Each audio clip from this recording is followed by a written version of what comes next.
trickster is the precursor to the savior.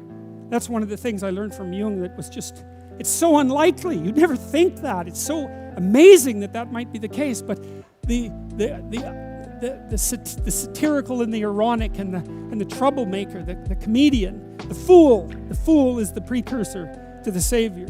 Why? Because you're a fool when you start something new. And so if you're not willing to be a fool, then you'll never start anything new. And if you never start anything new, then you won't develop. And so the willingness to be a fool is the precursor to transformation. And that's the same as humility. And so if you're going to write your destiny, you can do a bad first job. You're going to get smarter as you move forward.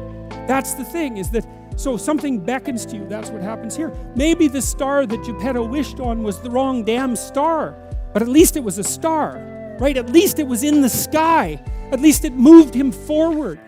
And so you say in your life, well, something grips you and fills you with interest. And you think, well, should I do that? And the answer is, if not that, then something. What if it's a mistake? It's a mistake. Rest assured. What do you know? You're going to stumble around, right? And what's going to happen is this. You're going to not stay in stasis. You're not going to wander around in circles. And I see people like that. They said, well, I never knew what to do, and now I'm 40. It's like, that's not so good.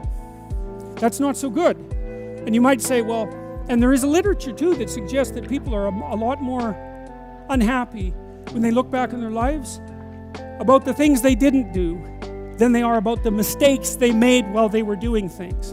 And so that's really worth thinking about, too, because there's redemptive mistakes. And a redemptive mistake would be a mistake that you make when you go out and try to do something. You know, you think, okay, I'm going to try to do this. And you're not good at it. You make a bunch of mistakes. It's like, what's the consequence if you pay attention? Is you're not quite so stupid anymore. That's the thing, is you've been informed by the results of your errors. And so what happens is you follow the beacon, you follow the light. And you're blind, so you don't know where the light is. It's dimly apprehended only, and you're afraid to follow it. But you decide to take some stumbling steps towards it. And as you take stumbling steps towards it, you become illuminated and enlightened and informed because of the nature of your experience, because you're pushing yourself beyond where you are, and you're going into the country that you have not yet been in, and you learn something. And so what happens then is the star moves.